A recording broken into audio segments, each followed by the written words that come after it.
obat ngapunten. Tapi tetap di sini mendengarkan saja gitu maksudnya. Oke, nggak apa-apa. Oke, monggo. Oke. Kemarin sampai kunci ya, sampai kunci sama penyadap ya. Saya ulang lagi, algoritma kriptografi itu harus ada kuncinya. Nah, kunci itu apa? Yakni parameter yang digunakan di dalam enkripsi dan dekripsi ya. Jadi proses enkripsi, proses dekripsi itu harus ada kuncinya. Nah, gitu ya. Prinsip kick-off semua algoritma kriptografi itu harus publik. Tidak boleh ada yang rahasia. Nah, jadi artinya apa? Yang kita pelajari ini adalah algoritma kriptografi sehingga itu tidak rahasia gitu ya. Sehingga itu tidak rahasia. Nah, sedangkan yang rahasia itu apa? Yang rahasia itu adalah kuncinya. Jadi kekuatan enkripsi, dekripsi supaya tidak mudah untuk dibuka oleh orang lain itu adalah pada kekuatan kuncinya. Nah, dimulai dari sekarang seperti itu ya. Nah, baik kita teruskan enkripsi ya. Ini dalam proses enkripsi itu bisa ditulis dengan rumus E ya. Terus K kuncinya, E itu adalah proses enkripsi, K di situ ada kunci dalam kurung P sama dengan ciphertext. Dekripsi juga begitu, dekripsi itu D kunci dalam kurung C ciphertext sama dengan P. Nah, sehingga dalam diagramnya misalkan ada plain text dengan singkatan P besar, ada tulisan kirim senjata perang di enkripsi.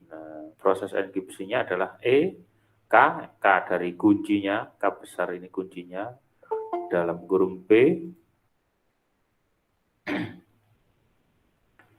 sama dengan ciphertext. Nah, keluar dari enkripsi ini berupa ciphertext. Nah, contohnya tidak bisa dibaca. Nah, ciphertext contohnya yang tidak bisa dibaca ini. Ciphertext. Nah, terus ketika sudah sampai itu didekripsi sampai tujuan ya. Ketika ciphertext ini dikirim sudah sampai tujuan itu digunakan dekripsi ya. Diubah kembali ke bentuk semula. Maka rumusnya D K dalam kurung C sama dengan P ya.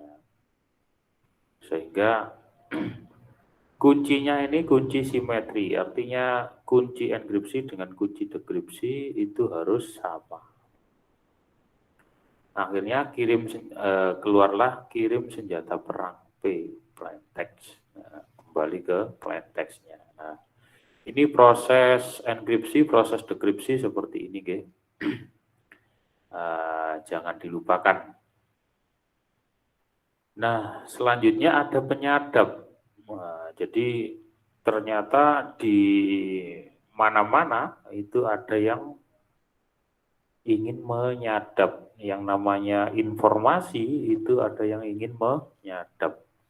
Namanya atau disebut eavesdropper atau istilahnya orang mesin yang mencoba menangkap pesan selama ditransmisikan. Jadi makanya banyak sekali kasus katakanlah apa ya pejabat ataupun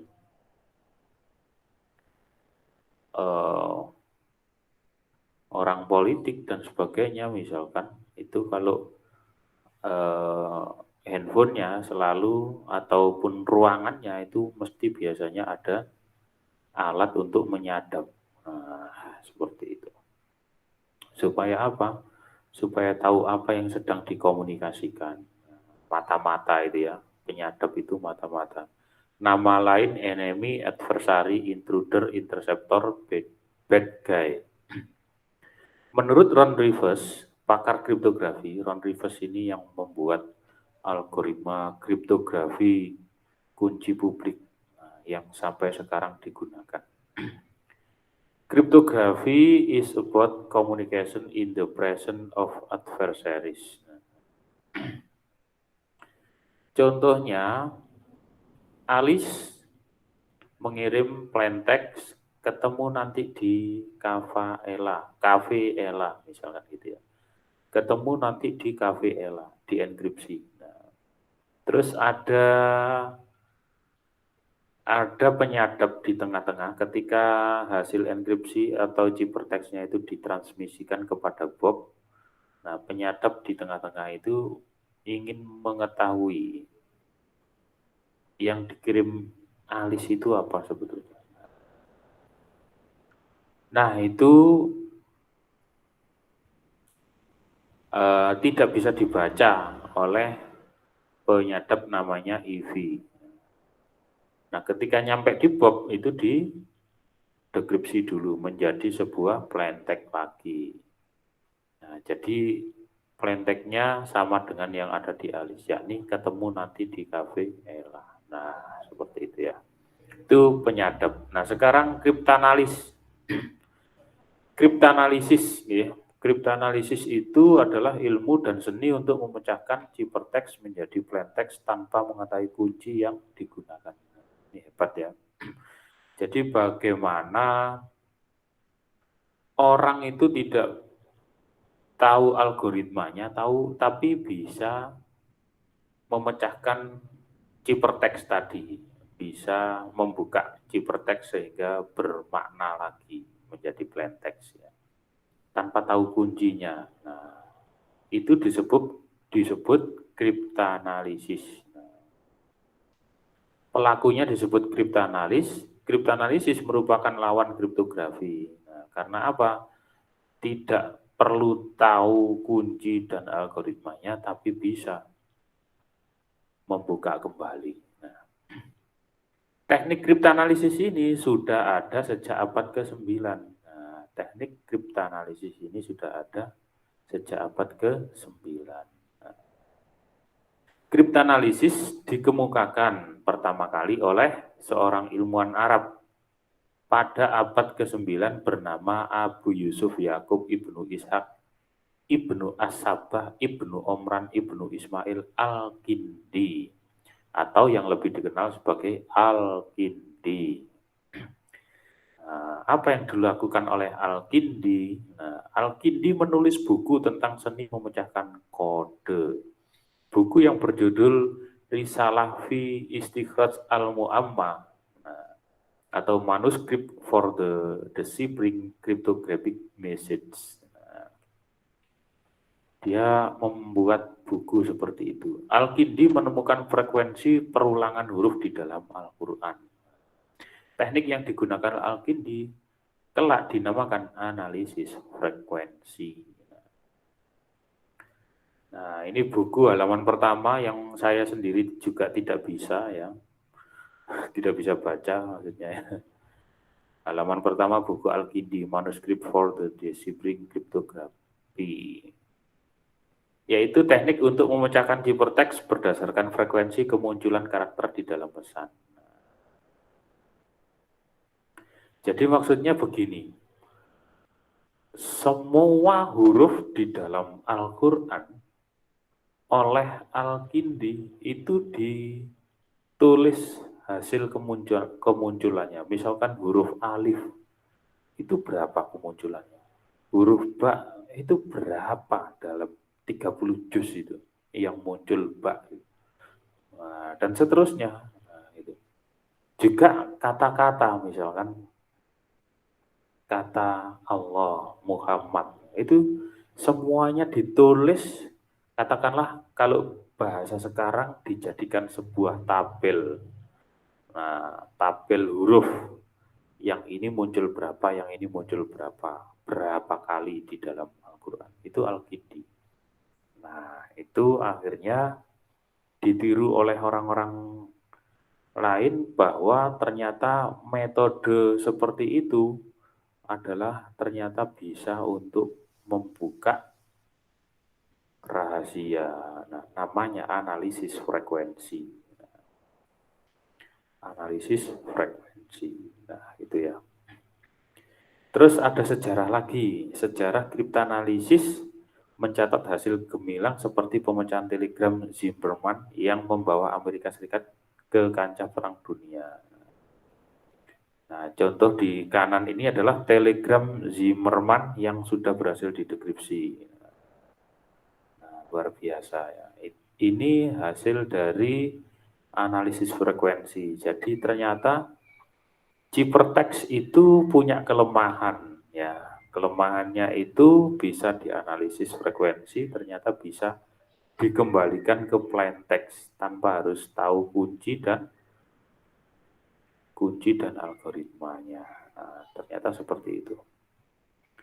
Nah, sehingga ilmu kriptografi itu adalah ilmu kriptologi, yakni studi mengenai kriptografi dan kriptanalisis. Jadi kriptologi itu ada dua, kriptografi dan kriptanalisis. Kalau kriptografi itu ilmu dan seni untuk menjaga keamanan pesan. Jadi kita di dalam kriptografi itu belajar membuat kunci, belajar mengenai algoritmanya. Itu oke? Jelas ya? Kriptografi itu belajar membuat kunci, belajar algoritma untuk enkripsi, dekripsi. Nah, kalau kriptanalis itu adalah ilmu dan seni untuk memecahkan ciphertext-nya tanpa tahu kuncinya, tanpa tahu algoritmanya. Nah, ilmu kriptologi seperti itu ya. Nah, sekarang yang ada di dalam sejarah kriptografi itu ada disebut kriptografi klasik atau kuno. Ancient kriptografi. Nah, kriptografi zaman dulu sebelum Masehi, sebelum komputer digital ya. Hanya mengenkripsi huruf dan angka menggunakan kertas dan pena. Nah, seperti ini ya. Nah, ini salah satu contoh teknik untuk enkripsi. Jadi di zaman Yunani kuno itu kalau mau mengenkripsi mengambil sebuah kayu, terus kayu itu dililit untuk digunakan tulisan. Nah, tulisannya tetap horizontal, seperti tulisan pada umumnya seperti ini. Tapi karena tulisan itu dari lilitan kertas dan sebagainya, ketika lilitan itu diambil menjadi vertikal, itu tidak bisa dibaca. Nah, seperti itu. Terus ada juga yang menggunakan roda putar. Maksudnya adalah membuat sebuah papan, dibuat bulat begini. Nah, ada huruf plain text, ada huruf ciphertext. Jadi ada dua, huruf plain text dan huruf ciphertext. Ini teknik yang digunakan Kaisar Chipre pada zaman Yunani kuno. Kaisar Chipre untuk merahasiakan pesannya. Nah, kategori sejarah kriptografi lama itu di bukunya Pak Rinaldi Munir ini ada Kaisar Chipre, Vigenère Chipre, Playfair Chipre, Hill Chipre, Enigma Chipre, dan lain-lain. Nah, Playfair Chipre, Hill Chipre ini termasuk pada Perang Dunia Pertama. Nah, Enigma Chipre ini Perang Dunia Kedua. Perang Dunia Kedua itu Enigma Chipre. Nah, pada mesin ketik yang sudah canggih tapi belum digital. Nah, mesin ketik yang seperti kita ketahui mesin ketik zaman lama itu termasuk ya metode Enigma Chipre. Sedangkan kalau kriptografi modern itu berarti sudah komputer digital. Itu adalah enkripsi dan dekripsinya dalam bentuk digital. Contohnya teks dalam bentuk digital, gambar dalam bentuk digital, audio dalam bentuk digital, video dalam bentuk digital. Nah, ini data ya.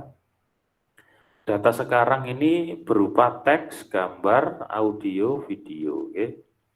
Nah, data komputer yang kita ketahui kan seperti ini. Nah, selamat datang Pak Suparno. Nah, selamat datang Pak. Ini baru mulai ada tiga slide ini. Baru mulai. Assalamualaikum. Saya ulangi lagi bahwa enkripsi kriptografi modern itu enkripsi dan dekripsinya dalam bentuk digital. Ada teks, ada gambar, audio, video. Nah, data sekarang seperti ini. Teks, gambar, audio, video. Contoh kriptografi modern, nah ada teks di sebelah kiri, teks encryption. Nah, pada wisuda sarjana baru ternyata ada seorang wisudawan yang paling muda. Nah, misalkan begitu. Ini bisa dibaca namanya plain text. Nah, nama filenya wisuda.txt. Nah, sedangkan yang kanan ini sudah dienkripsi menggunakan suatu metode sehingga tidak bisa dibaca. Ini namanya ciphertext. Filenya ciphertext.txt. Nah, ini contoh ya, contoh. Image juga begitu, image encryption seperti ini jelas bisa kita ketahui gambarnya. Nah, sedangkan yang sudah dienkripsi itu tidak bisa diketahui gambarnya. Video juga begitu. Video kalau tidak dienkripsi, kita bisa tahu apa itu videonya. Nah, setelah dienkripsi tidak bisa diketahui. Nah, itu data kriptografi modern ya. Nah, sejarah kriptografi.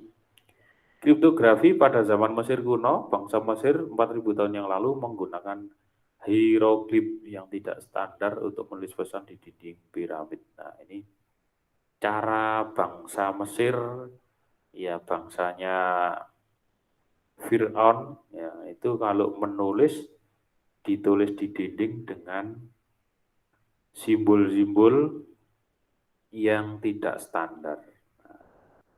Nah, ini termasuk enkripsi, ya, termasuk enkripsi. 4000 tahun yang lalu, zaman Nabi Musa. Ya. Kriptografi pada zaman Yunani dan Romawi kuno, nah yang tadi 400 tahun sebelum Masehi. Ya. Jadi 400 tahun sebelum Masehi itu namanya Kaisar Kiper untuk menulis kriptografi itu alatnya namanya Skytel. Nah, ini alatnya seperti ini disebut Skytel. Jadi misalkan dia menulis Kill King Tomorrow Midnight, ya, ditulis horizontal, tapi kayu tersebut dililit kertas, diputar-putar kertasnya, terus ditulis horizontal, Kill King Tomorrow Midnight. Nah, bunuhlah raja besok tengah malam, gitu kan. Nah, kertas itu ketika diambil, maka menjadi vertikal, tulisan ini menjadi vertikal. Nah, seperti ini, KIMW, nah KIMW dan seterusnya, vertikal, nggak bisa dibaca. Orang nggak paham ini tulisan apa, nah nggak bisa dicurigai. Nah, itu kriptografi pada sebelum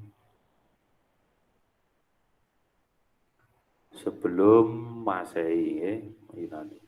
Kriptografi pada bangsa Arab. Sejarah kriptologi pada bangsa Arab dapat dibaca pada seri buku Arabic Origin of Cryptology yang diterbitkan oleh King Faisal Center for Research and Islamic Studies Arab Saudi. Luar biasa.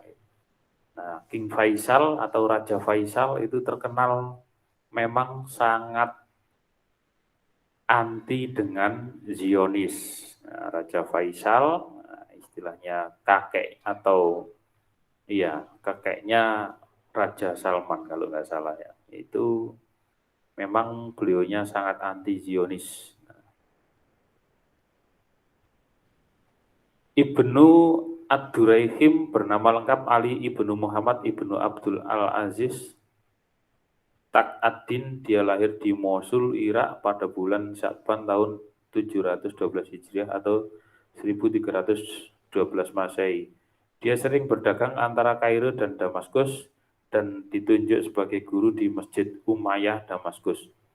Dia pindah ke Mesir tahun 760 Hijriah dan atau 1359 Masehi dan dikirim oleh Sultan sebagai duta kepada Raja Asib Assinia, sekarang Ethiopia. Nah, buku tentang kriptografi bangsa Arab. Menurut Ad-Duraihim, jenis chipper dapat dikelompokkan ke dalam 8 tipe. Maksudnya begini, metode untuk enkripsi-dekripsi itu mempunyai 8 kelompok, 8 tipe gitu ya. Yang pertama transposisi, yang kedua substitusi, yang ketiga penambahan atau reduksi jumlah huruf, yang keempat penggunaan piranti sandi, yang kelima penggantian huruf dengan angka yang diboboti secara desimal, yang keenam penyandian huruf dengan menggunakan kata-kata, yang ketujuh penggantian huruf dengan nama generik, yang kedelapan menggunakan simbol atau tanda untuk menyatakan huruf. Nah, itu kriptografi, macam-macam. Nah, mungkin sedikit saya singgung, transposisi ini seperti dagadu. Atau seperti malang, malang jadi ngalam, makan jadi nakam, bakso jadi oskap. Nah, begitu ya. Nah, itu orang Malang, itu transposisi ya. Atau seperti dagadu, itu sebetulnya mohon maaf, itu adalah simbolnya mata, berarti itu artinya adalah matamu. Nah, itu ditransposisi. Terbuat dari Hono Coroko, Doto Sowolo, Monggo Botongo.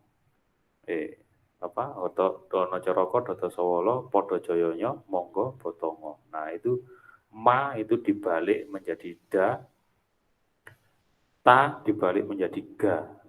Jadi seperti itu. Nah, itu transposisi. Nah, substitusi itu yang digunakan Kaisar Kiper dan seterusnya. Kriptografi pada zaman India kuno. Nah, orang India itu juga menggunakan kriptografi. Jadi orang pacaran di India itu sudah menggunakan kriptografi. Bukti ini ditemukan dalam buku Kama Sutra yang merekomendasikan wanita seharusnya mempelajari seni memahami tulisan dengan chipper. Di dalam buku tersebut, Vatsyayana, penulis Kama Sutra, merekomendasikan kepada wanita untuk mempelajari seni memahami tulisan menggunakan chipper. Ada 2 macam chipper, yang pertama bernama Kautiliam dan yang kedua bernama Mulavedi. Itu orang India. Kriptografi pada zaman Renaissance di Eropa, abad pertengahan ya, abad 15-16. Chipper terkenal pada abad pertengahan. Yang pertama, Vigenère chipper dipublikasikan oleh diplomat Prancis bernama Blaise de Vigenère pada tahun 1586. Ini perang Amerika pertama kali, perang dunia pertama. Nah, yang kedua, Playfair chipper dipromosikan oleh diplomat Inggris Lord Playfair, meskipun penemu aslinya adalah Charles Whitson pada tahun 1854. Abad ke-17, sejarah kriptografi pernah mencatat korban di Inggris, yakni Queen Mary of Scotland. Dipacung setelah pesan rahasianya dari balik penjara, itu pesan terenkripsi yang isinya rencana membunuh Ratu Elizabeth pertama. Pada abad pertengahan berhasil dibacakan oleh Thomas Philippes, seorang pemecah kode, Queen Mary. Dia tidak berumur panjang karena dihukum mati ketahuan ingin membunuh Ratu Elizabeth. Nah, ini enigma, mesin ketik kriptografi pada Perang Dunia Kedua, ya. Pemerintah Nazi Jerman membuat mesin enkripsi yang dinamakan Enigma. Nah, Enigma ya, mesin ketik. Enigma Cipher berhasil dipecahkan oleh pihak sekutu. Keberhasilan memecahkan enigma sering dikatakan sebagai faktor yang memperpendek Perang Dunia Kedua. Nah, jadi Nazi atau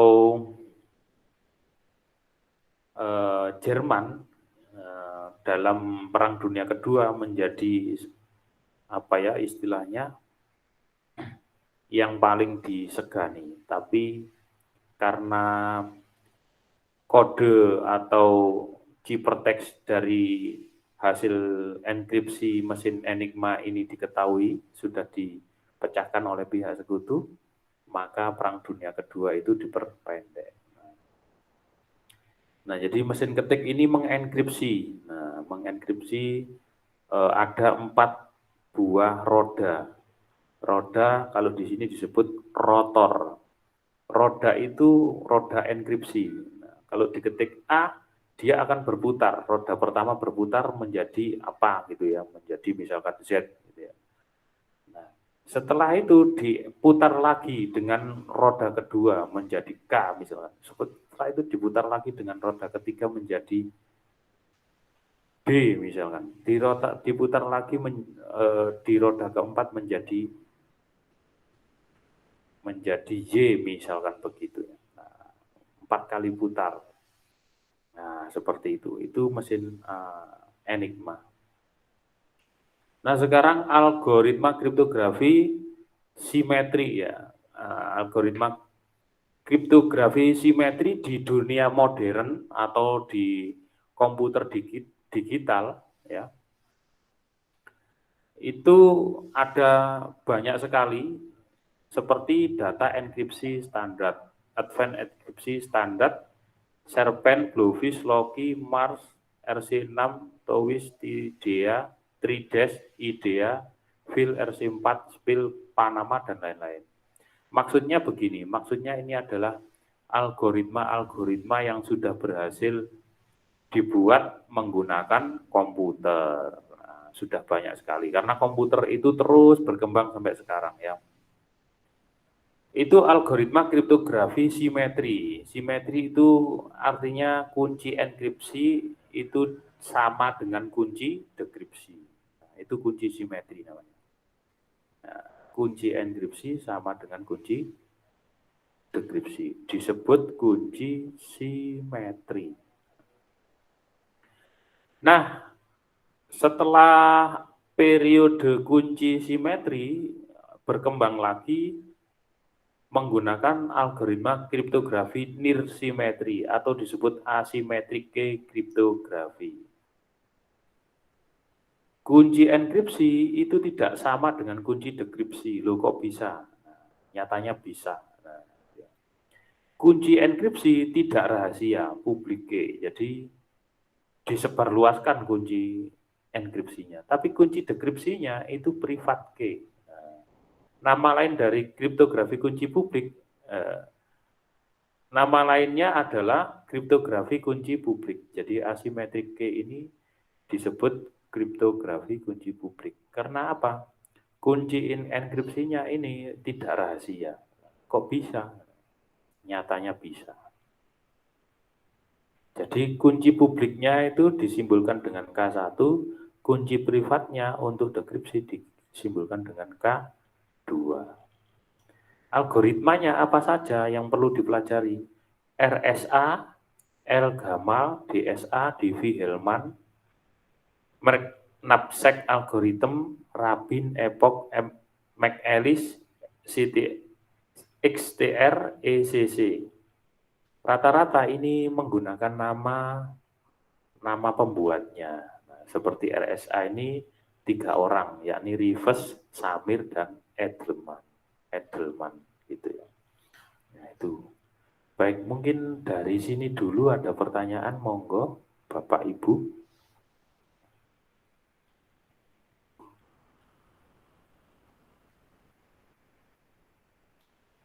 Ada pertanyaan enggak?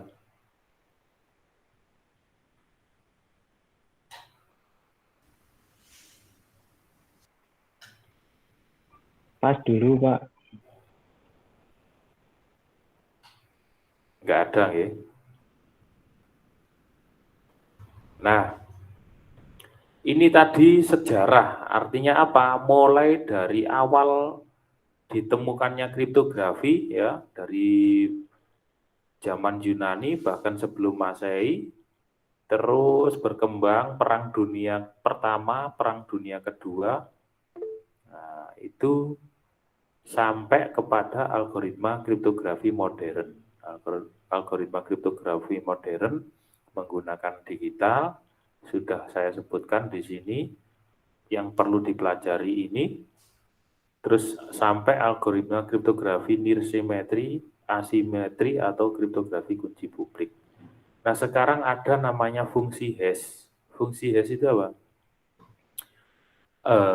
Ini disebut kriptografi, tapi juga bukan seperti kriptografi biasa. Kenapa? Karena ini tidak menggunakan enkripsi dekripsi. Nah, fungsi hash itu apa? Mengkompresi pesan ukuran sembarang menjadi message digest bukan fixed. Jadi begini, semua yang masuk kepada fungsi hash ini itu ukurannya menjadi sama. Message digest itu menjadi ukuran sama dan tidak bisa dikembalikan, tapi masih bisa dibaca. Nah, itu ya. Masih bisa dibaca. Maksudnya oleh komputer, bukan manusia. Irreversible, tidak bisa dikembalikan menjadi pesan semula. Nah, jadi kalau sudah masuk, misalkan ada kata halo, masuk ke dalam fungsi hash, keluarannya nilai hash-nya sekian. Nah, ada lagi kalimat yang lebih panjang dari kata halo. Nomor teleponku 081 bla bla bla bla bla. Masuk ke dalam fungsi hash, itu juga mempunyai nilai hash yang berbeda dengan yang kata hello, tapi ukurannya sama. Ukurannya sama. Ada lagi yang lebih panjang, misalkan tsunami menjadi kata yang populer di Indonesia saat ini. Masuk ke dalam fungsi hash, itu juga panjangnya sama, tetapi apa? Nilainya berbeda. Nah, itu kehebatan fungsi hash. Algoritmanya apa saja? MD5, SHA1, SHA2, kecak SHA3, RIP, RIPE, MD, Whirlpool, dan sebagainya. Nah, yang sering digunakan untuk saat ini adalah MD5. Jadi, password Anda seperti passwordnya Facebook dan lain sebagainya itu menggunakan algoritma MD5. Jadi, makanya kalau kita diminta untuk mengubah 6 bulan sekali password kita. Misalkan harus kombinasi huruf kecil, huruf besar, dan angka. Nah, itu di dalam database itu tersimpan seperti ini. Nilai hash-nya seperti ini. Sehingga tidak bisa dibaca oleh manusia, tapi bisa dibaca oleh aplikasi. Nah, itu hebatnya fungsi hash. Itu ya. Jadi melindungi password kita dari manusia. Nah, tapi dia tetap bisa dibaca oleh mesin kita. Nah, caranya, buktinya apa? Kalau kita memasukkan username dan password, kalau passwordnya cocok dengan nilai hash yang dibuat, maka kita bisa masuk ke dalam akun sosmed kita, akun aplikasi kita. Tapi kalau tidak cocok, maka ditolak. Mohon maaf, password Anda salah. Nah, itu menggunakan algoritma MD5. Itu ya. Contohnya, kegunaannya adalah memeriksa integritas pesan, seperti yang saya sebut tadi. Ya. Termasuk password. Nah, memeriksa integritas pesan. Integritas pesan ini berarti autentikasi atau data yang asli, ya, data yang asli. Contohnya, di sini ada 1, 2, 3, 4 kalimat yang hampir sama, ya, kalimat yang hampir sama. Contohnya, the red fox jump over the blue dog. Di bawahnya, the red fox jump over. Nah, ini overnya U-nya keliru. Over jadi UE. U ya, jadi U. Nah, salah kan? Salah satu huruf itu semua nilai hash-nya berbeda. Bisa kita lihat ya. The red fox jump. Nah, overnya ini keliru lagi.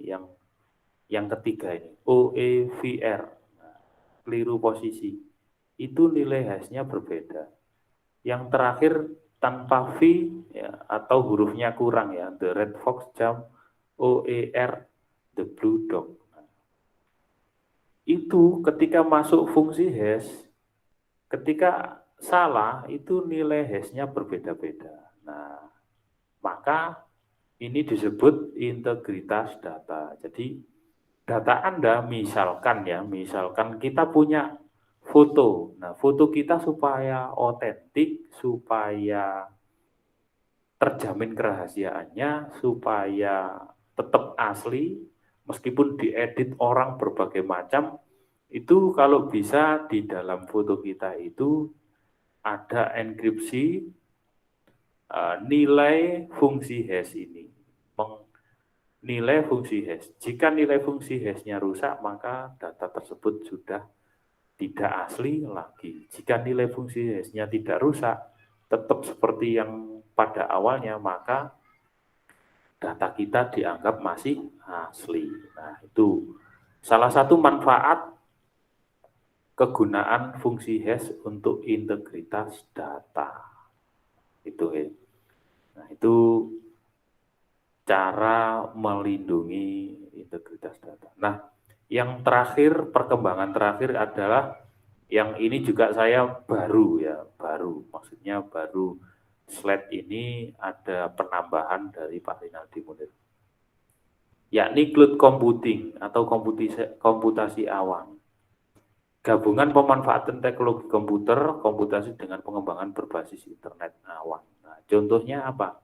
Sekarang ada Google Drive, ada Google Meet seperti ini, ada Google Classroom, itu semuanya komputasi awan. Kenapa? Karena kita tidak pernah menginstal, mengisi, men-setting di komputer kita, tapi kita bisa menggunakan aplikasi seperti itu. Nah, itu juga butuh apa? Butuh enkripsi atau kriptografi. Nah, sekarang seperti itu. Cloud computing juga ada kriptografi. Cloud computing versus kriptografi. Cloud computing menghadirkan tantangan keamanan sebab provider cloud tidak bisa sepenuhnya dipercaya. Riset dalam cloud kriptografi fokus pada primitif dan protokol kriptografi yang mencoba penyeimbangan antara keamanan, efisiensi, dan fungsionalitas. Contoh judul riset kriptografi cloud storage. Nah, salah satu contoh judul penelitian yang berkembang untuk kriptografi cloud storage. Maksudnya apa? Nah, jadi kita ini kan nggak bisa percaya sama Google sebetulnya. Mohon maaf, misalkan dalam arti data-data yang kita simpan di Google Drive itu data-data rahasia kita. Apakah tidak dimanfaatkan oleh Google? Wong penyimpanannya di sana semua, kan begitu. Nah, termasuk di WhatsApp kita. Makanya di WhatsApp itu sudah dibilang atau diamankan terenkripsi end-to-end seperti itu. Nah, walaupun seperti itu kita juga belum bisa percaya sepenuhnya. Nah, kalau blockchain ini apa? Blockchain ini mengaitkan blok-blok data menggunakan hash pointer. Nah, jadi maksudnya begini, ini ada data. Nah, data ini dikasih header 0, belum diapa-apain, masih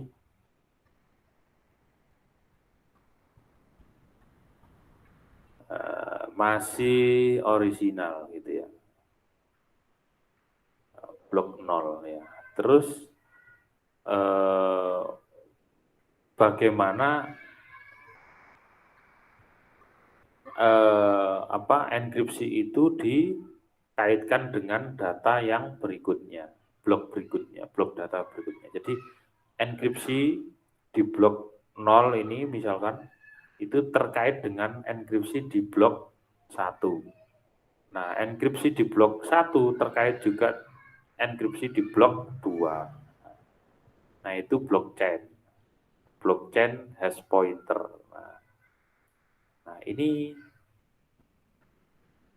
sangat bagus sekali untuk pengamanan data kita. Nah, seperti itu. Nah, nanti pelajarannya di kriptografi modern. Nah, seperti ini ya. Lembaga terkait kriptografi di Indonesia, teman-teman bisa membuka bssn.go.id, merupakan penggabungan lembaga sandi negara dan Direktorat Jenderal Aplikasi Informatika, Kementerian Komunikasi dan Informatika. Terus ada juga Sekolah Tinggi Sandi Negara. Nah, bisa silakan dibuka. Ini Museum Sandi Yogyakarta sejak zaman Belanda ya. Alamat Jalan Faridan Muridan Noto nomor 21 Kota Baru, Yogyakarta. Ini museum satu-satunya di Indonesia, museum sandi satu-satunya di Indonesia, bahkan di dunia. Di dalamnya terdapat berbagai koleksi alat sandi yang pernah digunakan di Indonesia. Luar biasa ya. Nah, ini mesin sandi di Museum Sandi Yogyakarta. Ini salah satu contohnya. Nah, mungkin itu saja pengantar yang kedua untuk kriptografi. Mungkin ada pertanyaan, dipersilakan. Iya Pak Masrul. Halo, Assalamualaikum. Iya, waalaikumsalam. Monggo Pak. Untuk kriptografi sendiri ini kan pasti ada kesepakatan. Jadi kan sifatnya universal. Yang rahasia adalah kuncinya. Kuncinya betul. Iya. Terus untuk masalah regulasi gitu dari negara atau dari pemerintahan, ada nggak yang maksudnya itu sampai mengintervensi Intervensi ya. ya dari pemerintah, jadi kayak dulu waktu kasusnya bom Bali di BBM Messenger, BlackBerry Messenger. Iya. Apakah di enkripsi yang lain juga gitu? Masalah kan kayak contoh kita itu ya pertama Google. Kita mau tidak mau memang hampir semua kita pakai Google. Terus masalah provider itu kebanyakan Kita kan coba sudah telusuri barangkali ada. bukan milik kita. Kayak Oke. provider kebanyakan kan ISP-nya Iya. kan gateway-nya sudah pindah ke Singapura. Nah, kalau gateway-nya pintu keluar masuknya sudah dipegang negara lain, apakah masih terjamin itu untuk enkripsi? Apalagi mungkin dari Jadi pemerintah Singapura. ya betul Pak. Jadi ini yang sekolah tinggi tadi nggak bisa dibuka ya. Sebetulnya begini Pak, di di informatika Badan Informatika tadi Pak. Sebentar.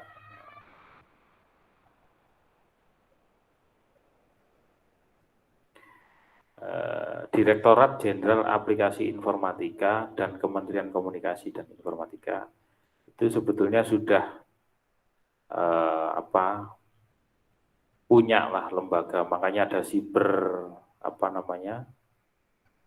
ya banyak Pak. Tapi begini Pak, soal kriptografi ini kan soal vendor Pak ya, vendor. Kalau mengintervensi misalkan ke Google, kamu harus menggunakan ini. Nah, itu yang sepertinya masih lemah, Pak. Masih lemah. Nah, negara ini hanya istilahnya apa ya? Saya rasa masih belum bisa mengintervensi lah seperti itu. Kayak Kita kasusnya itu kemarin, Pak, apa?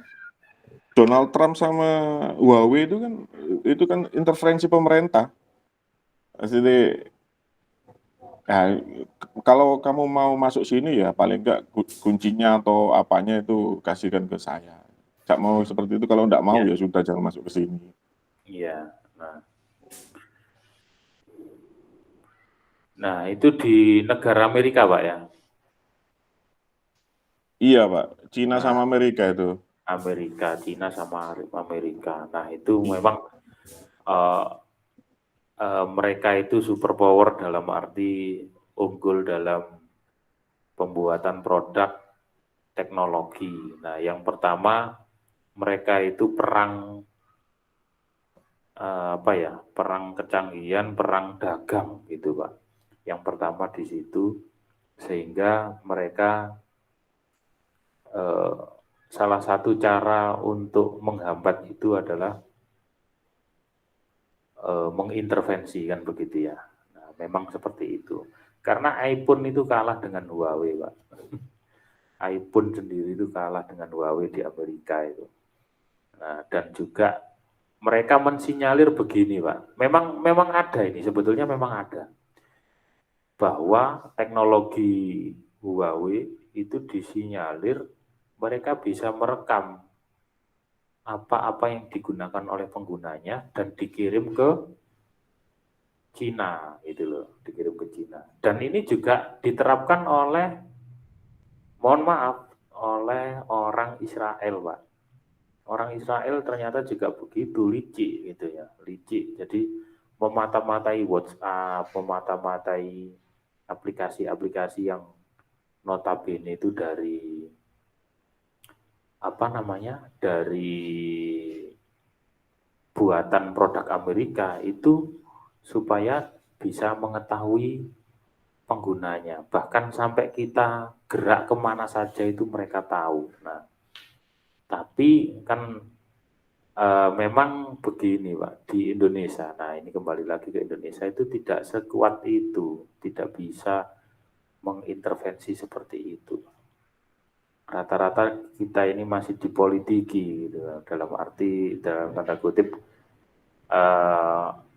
produk saja kita masih impor, suka impor dan sebagainya. Nah, kalau kita lihat di beritanya Pak Jokowi kemarin, saya kalau nggak salah itu baca di Instagram ya. Coba saya lihatkan ya. Pak Jokowi itu disadap itu malah senyum-senyum, Mbak. Mohon maaf. Malah senyum-senyum, malah biarin aja gitu malah, Mbak. Detik.com-nya. Barangkali ada di sini. Nah, ini yang miris memang, Mbak. Jadi, artinya begini ya. Saya pribadi belum sampai ke sana ya, belum sampai ke sana. Tapi di Indonesia itu masih seperti itu. Tapi pernah ada nggak, Pak, memang data itu sengaja biar bisa disadap, jadi seolah-olah dibikin rahasia, tapi sebetulnya itu memang sengaja diberikan biar terjadi kekeliruan informasi, itu memang ada nggak secara seperti itu? Ada, Pak. Nah, itu yang data KTP kita itu dijual itu, data KTP Enggak, penduduk Indonesia maksudnya dijual. itu memang sengaja kayak sengaja iki loh, buka-bukaan. Silakan dibuka. Seolah-olah itu dibikin rahasia, tapi sebetulnya untuk ngecoh. Jadi biar dibuka nanti seolah-olah dia itu dapat informasi rahasia dari kita, padahal itu sebetulnya informasi keliru yang sudah kita siapkan untuk mereka.